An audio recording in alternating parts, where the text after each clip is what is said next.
this is where it all starts, right? How we think. Change the way you think, and you end up in a whole different place ultimately as a destiny. Thoughts, desires, actions, habits, destiny.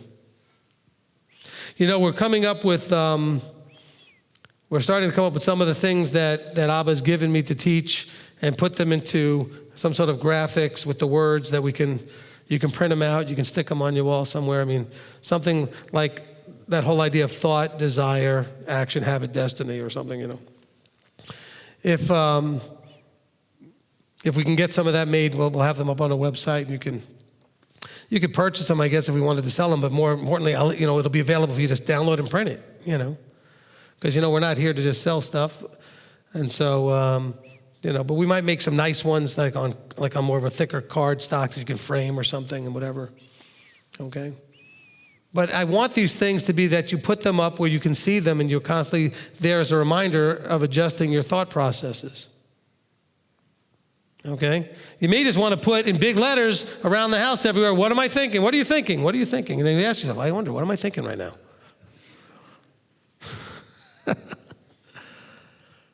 I always liked, there were two teachings I always thought were really important, which is, what are you thinking and whose eyes are you right in? Because those teachings cut right down to the chase of it. They cut right to you dealing with you. Because you're not going to get any results until you get that dealt with. All right, this is the Afterburn. And so we're going to go ahead and take comments or questions about the teaching. If you're on live stream, Robert will write them down. Let's try to keep it to just what was taught today for the most part. And we're going to get into some really good stuff coming up here. I've got some cool things going on in Genesis, Jeremiah, Proverbs, Psalms, Isaiah, Matthew, and even possibly a deep explanation of some things in Romans and in 1 Corinthians that maybe have stumbled a lot of you over the years on some of Paul's writings, if we can get to it. And so we'll see if we get there. So if you want to say something, you raise your hand, and David's got the mic, and he'll bring it around. If you're on live stream, Robert will write it down. Who wants to go first? I just wanted to share that, and I think you might appreciate what I'm about to say. First of all, thank you so much for the teaching today. It's the first time I've been able to make it down. I've tried on 3 other occasions, and there were other reasons why I couldn't make it. But he knows why I'm here. And I'm convinced I'm here to hear that message. And I'm just so blown away how, in a wonderful way, how destabilizing that message was to me. You and I have had a relationship off and on for a couple of years. And I never realized before today how much of an authority issue I've had and how deeply it was routed. And I never recognized it for what it was before today. So I just want to say thank you. And it's just an incredible message. And I'm just grateful that you shared it today. And you didn't go through your whole 2 pages. So thank you. Amen. Thank you, David. Appreciate that. And by the way, step 1 is recognizing the problem. The deeper that it is rooted, the harder it is to actually fix it. So don't let go of the thought that you recognize that there's a problem there that's deep-rooted. Now you've got a journey that can really take some effort to change that process that's deeply rooted. Does that make sense? The more, less rooted it is, it's something, because there's things that you've learned in Torah that were easy to change, weren't there? Right? Some of the things for some people, like, that wasn't a problem. But for others, there's other deeper rooted ones that are really tough. And so you need to now keep reminding yourself that you recognized a deep-rooted problem, whatever it was, and then you can start working on it and working on it consistently. All right? Because some of you will be like, oh, kashrut? I never liked shrimp. I never liked shellfish. I never did. That was like not a big deal for me. But some people, it's like, you don't understand. Shrimp cocktail was my life. Lobster was, okay. Well, that was more of a deep-rooted thing then. The more emotional it is, the more deeply rooted. So it takes more effort. It takes more effort.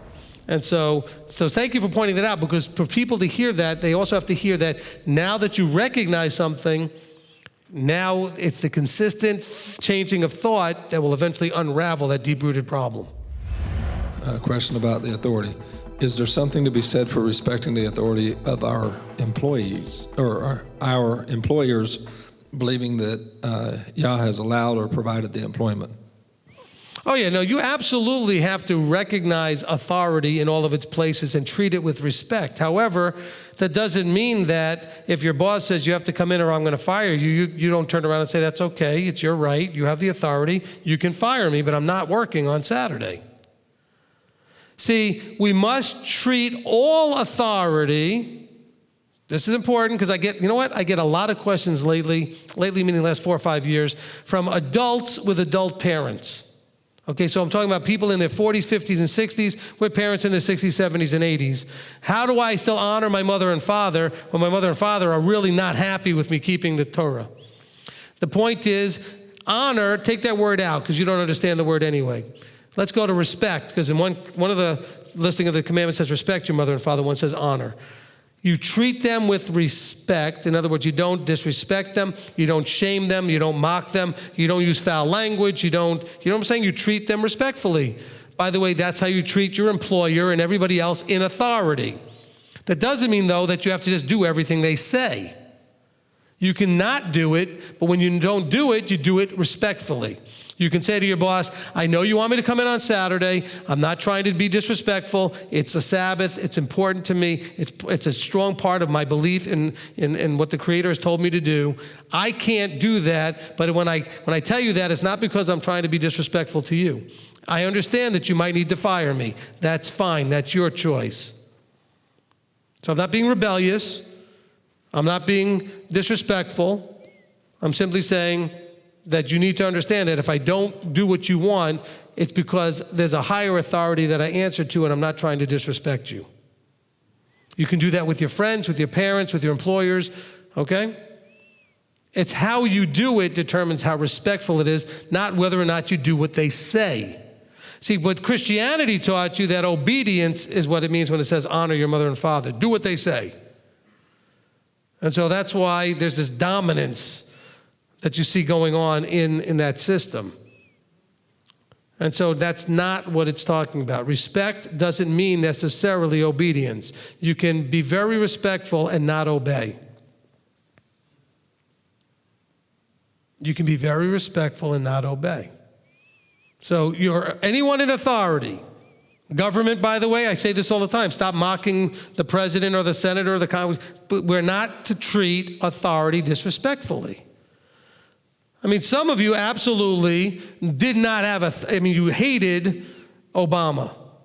And in others, now you hate Trump. In other words, before that, they hated Bush. In others, before that, they hated, it doesn't matter who, you have to treat them with authority. With respect, because they're in authority. Now, if you disagree with some of the things they say enough to not obey what they say, that's your choice. But don't mock them. Don't shame them. Don't ridicule them. Don't embarrass them. That goes for all people in authority. Oh, you can't believe the things that people do as they leave congregations or they start attacking the teacher or the leader of a congregation. That is so wrong. That is so wrong. If you think about it, when you go to look at Moses with Pharaoh, did Moses disrespect Pharaoh? No. He went and said, look, the God of Abraham, Isaac, and Jacob, he wants his people to come out and be free, and you need to listen to him. He didn't go in and say, who do you think you are? What's wrong with you? He said, you're Pharaoh. You have authority. But the one who has higher authority is going to teach you that over the next couple of whatever. And we're going to see what real authority is. But that's between you and him. I'm just a spokesperson. But you don't see Moses mocking him or shaming him or any of that. So hopefully that's a great question. Okay? How do we treat all authority? Respectfully. With respect. Now, whether you obey them or not, that's up to you, and based on if there's a higher authority that you are under. Okay? You know, do you remember the old commercials for Hebrew National? Hebrew National, like hot dogs and stuff, said, we answer to a higher authority. We could put fillers and pork and other things in our hot dogs, but we answer to a higher authority. Oh, yes, we're going to be clean as far as USDA and all that other stuff, but ours is going to go beyond that because we answer to a higher authority. So you have to deal with how an authority is treating you and how that affects you when there's a higher authority. And so your boss says you got to work on Saturday. The higher authority says no. So you very respectfully tell your boss, I can't do this. I'm not trying to be disrespectful. I just have a higher authority that tells me I can't do that. And so I can understand if that, upsets you, and if you choose to fire me, whatever, that's your choice. I wish you wouldn't. I'd like to still work here. I'd like to work something else out. But just so you know, this has nothing to do with you. I don't mean you any disrespect. Maybe the boss might react differently if you actually talk that way to them. But we don't. Because we have no respect for authority. All right, from Nancy, how does our having free will fit into authority and submission testing? I think I just answered that, actually.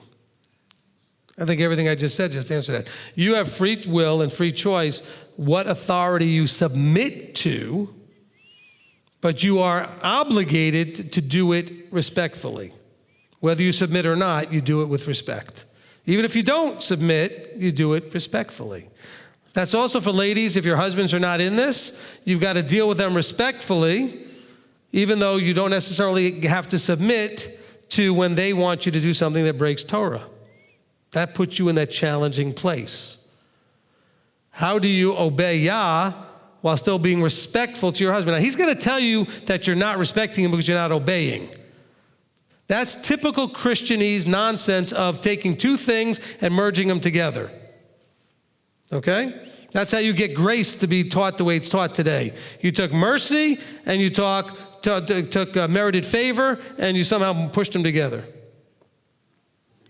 And so when we take more than one idea and merge them together, that's very, very common in Christianity. So respect and obedience have become the same thing. I can respectfully decline to do what you say.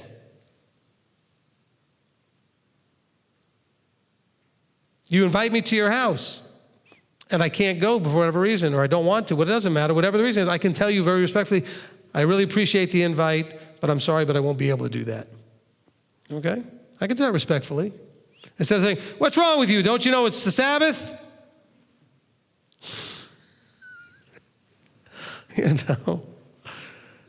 And of course, there's a lot of things in between those two that we could do that are still not respectful. From Beverly, could you expound on the perspective of the strong man and Yeshua being our strong man? I think I covered that in the teaching. You may want to just go back and listen to it. But the idea being that for someone to come in trespassing and to take all of your goods, so to speak, you must first bind up the owner of the house. And so if you are Yeshua's, he's the owner of the house. He isn't going to get bound up. But you may want to just remind those trying to trespass who owns the house. Because they may not be intimidated about binding you up.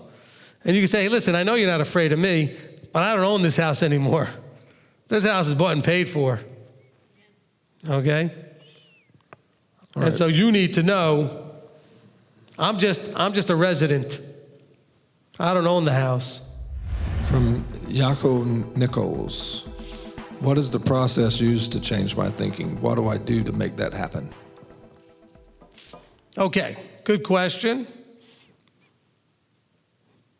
I just want to think if I want to answer it now or how we're going to do this. I'll answer it now, and then it'll probably come up again in the teaching as we go forward.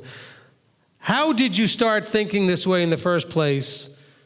Well, because a thought came into your mind, and then you meditate on it. You kept it in your head. Somebody else kept putting it in there. Other people brought it up. In other words, repetitively focusing on the same thought is what leads to a thinking mode, like you think a certain way. I mean, some of us have had a thought, and I know this is very common. You're standing on the edge of like a high cliff or some sort of drop, some sort of scenic route, and a thought will pop in your head about jumping off. Everybody gets that thought. And it stays there for half a second, and then you don't jump. Okay? But there's a thought. I mean, people do. I know people have this thought. I mean, this is a common thing. You're sitting there, you go, I wonder, well, is this the thought to jump? Okay? Can I fly or whatever it is?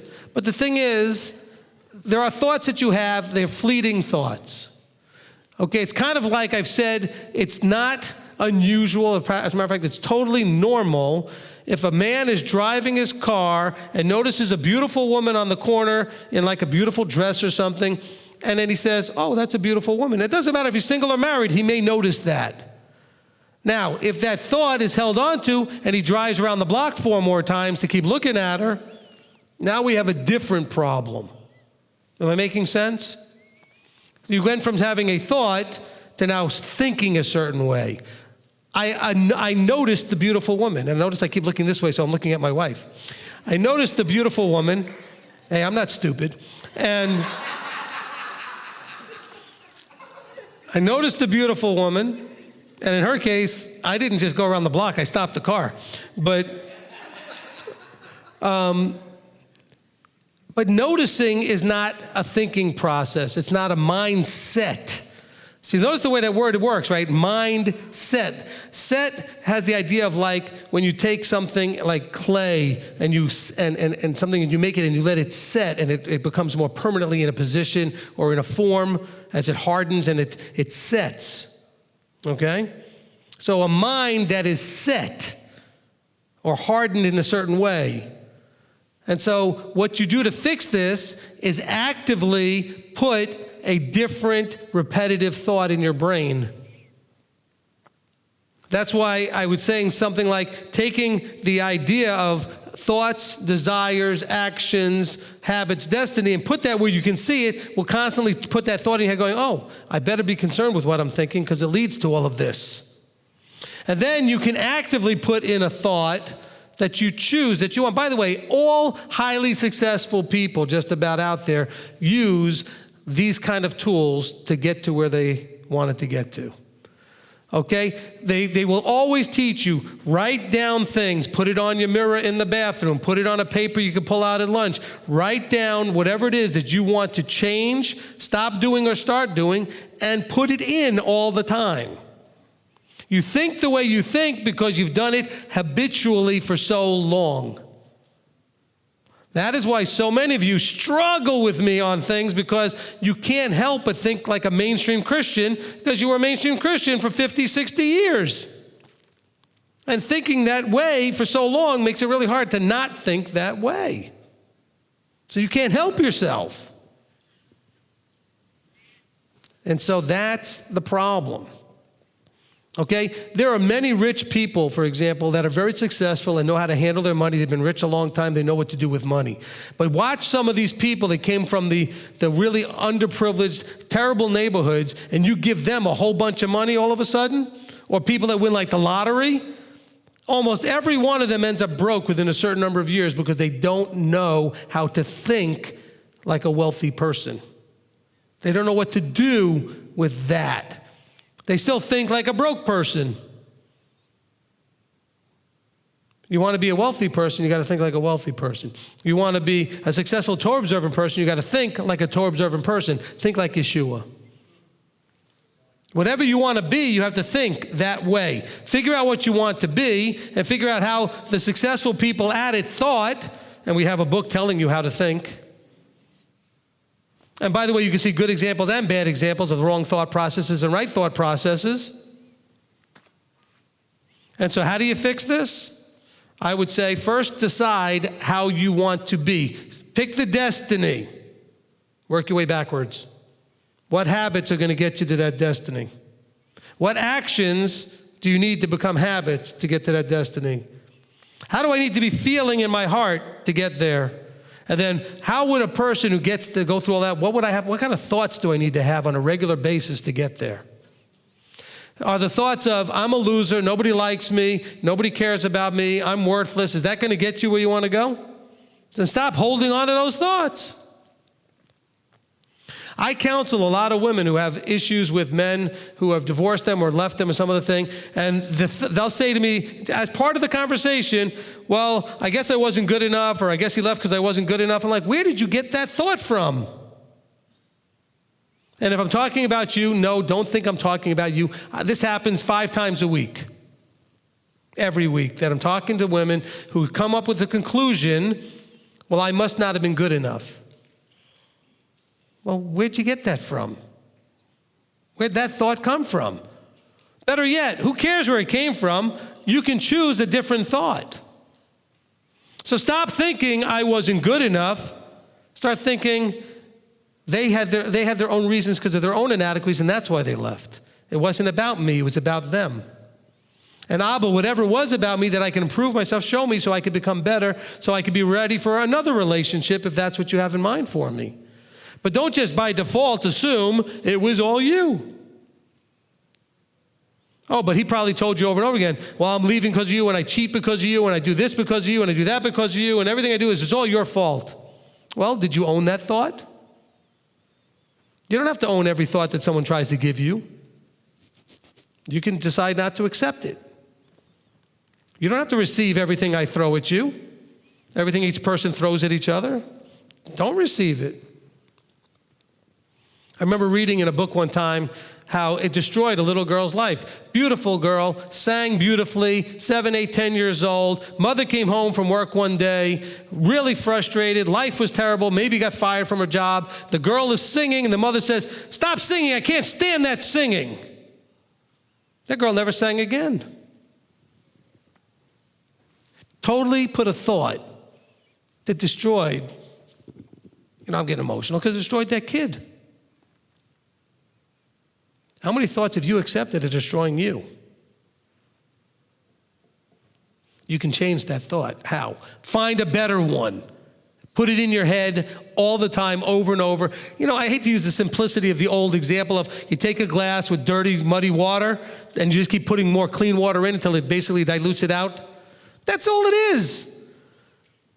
You've been thinking a certain way for a long, long time. Guess what? It's going to take a lot of change in putting other thoughts in, better thoughts in, consistently to fix that. So choose and then put it in actively yourself over and over again all day long. Write it down, read it out loud, because then you get more input. You're hearing it, you're seeing it, you're saying it. Do you know most of the most successful people in the world, you know what they did? They literally took a paper out one day and wrote down a description of themselves, exactly how they wanted to be, even though they weren't there yet, but they wrote it as if it was true already, and they took that paper out. And I've seen guys at conferences pull that crumpled up, worn out paper out of their pocket to show people and said, I wrote this 12 years ago, and everything on it is now true. It wasn't when I wrote it, but everything on it is now true. Why can't you do the same thing? Choose to be who you want to be. Not who your mother made you be, your friends made you be, your husband made you be, whatever society made you be and told you could be. You could be anything. So why not choose it yourself? That's where the free will comes in. You can choose. And that was a preview for free. You can come to my seminar. It's only $99 a person. It'll be starting next. Right? All those motivational guys that you come in for free up to a point. They usually give you the morning session free and then say, if you want to stay for the rest of it, you're going to have to go outside and pay. We're actually going to have more of this for free at some point. Actually, we may have a bunch of this at Unleavened Bread.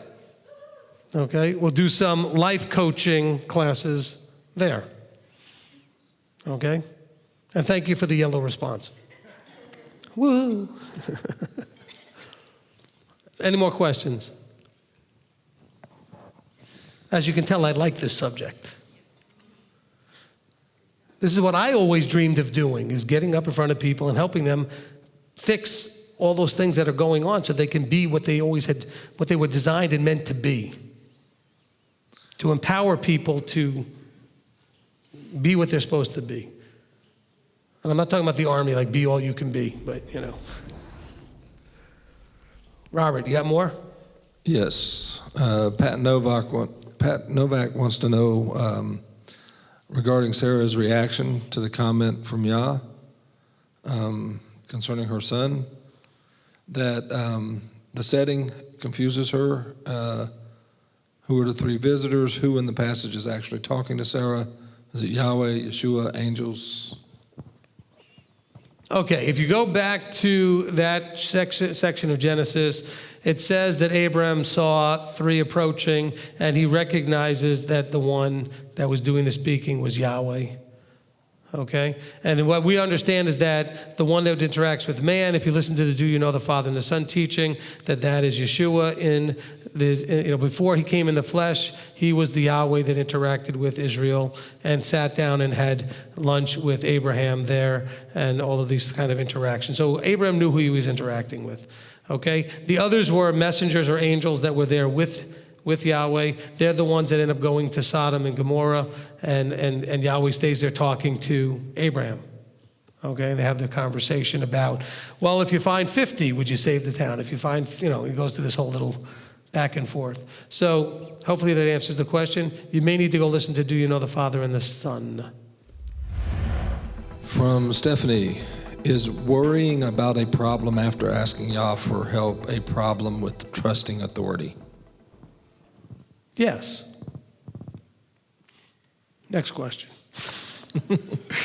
From Dominic Watzel, is respect important in any relationship? Isn't respect important in any relationship, even with children? So respecting an authority as well as people under your authority. I think I was covered by the other thing that I was saying is, look, we need to not only obviously respect authority, but we are to treat each other always with respect. We treat everybody with respect.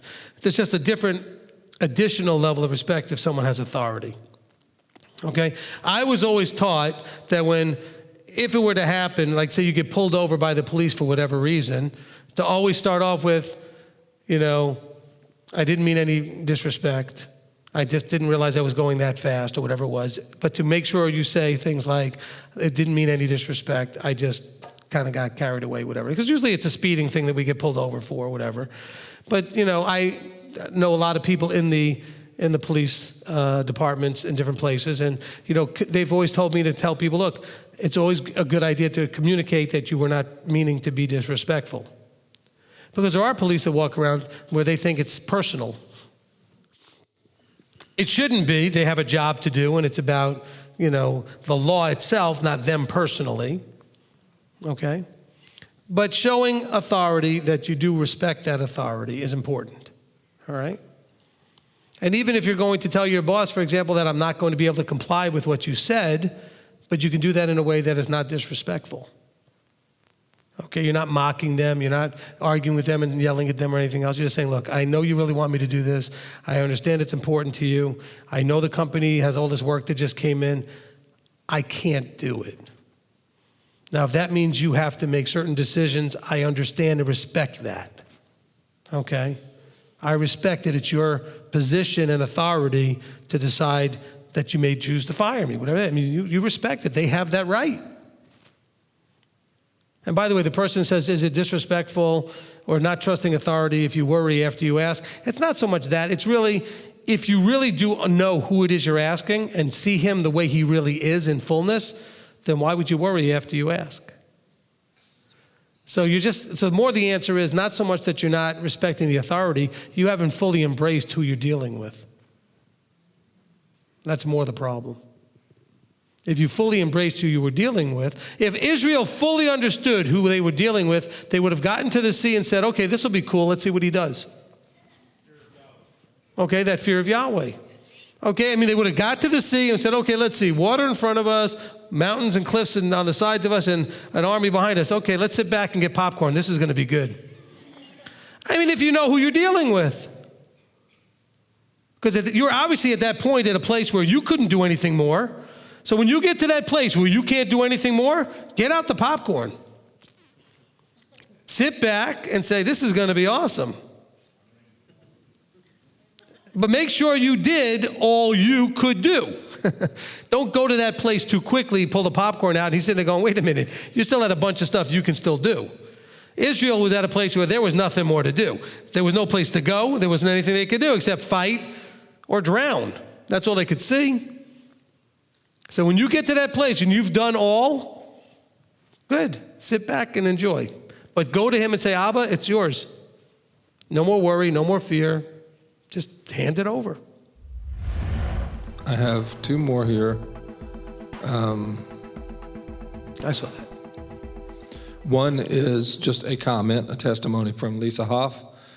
She was going in on a Friday night mentor training for 2 hours, and her husband, who is not in this walk, reminded her that she could not do that because it's Sabbath.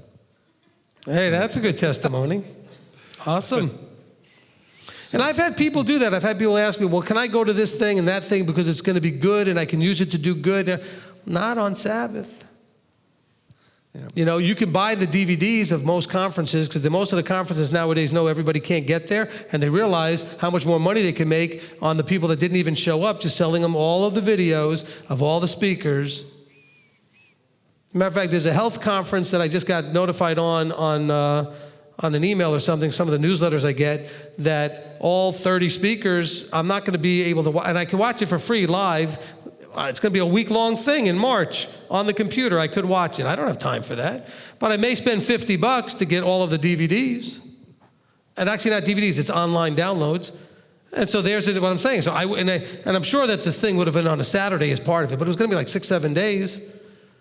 And so most conferences now that you could go to, they sell all of the things you missed if you didn't go, and you could just spend $100 and whatever it is for all the videos. Or just the download, so you get the digital downloads, But I'm glad that worked out. Lisa, that was exciting that your husband pointed out for you. So that shows at least that he respects that he knows what you have committed to, and he's helping you with your commitments. That's good. Yeah. And there's been a few of those on there. I've answered most of them. This one is kind of interesting, though. Jamie Crone, regarding the Sabbath. They want to serve the homeless people for like an hour and a half on Saturday once a month, just to show love to them and treat them like human beings. But is that something that's acceptable? Do that on for Sabbath? Sunday or Monday or Sunday Tuesday or or Monday. Wednesday They're or still Thursday. hungry. And then if you could develop a relationship with them, you invite them over to hear the Sabbath teachings on Sabbath. And they can eat also while they're there, because we do give an oneg during our Sabbath services. But what are you teaching them about Sabbath if you're going to do all these things on Sabbath? Okay? Help them other days. Then tell them, look, I'm not coming tomorrow. You know what? Do this. Feed them on Friday and give them enough for Saturday too, and help them understand that's because tomorrow's Sabbath and I'm not coming tomorrow. How's that? Okay? If you give them that, then they have an understanding. Say, look, you may come other days, and when you get there on a Friday, say, look, I know I've been coming. I know you've been consistently kind of depending on me. Here's a double portion. Please be wise enough to not eat it all today, that it's for today and tomorrow, because tomorrow's Shabbat. Okay? So teach them by giving them that demonstration. Dawid? I just wanted to ride on your coattails for a little bit and help bring a little clarification to honor.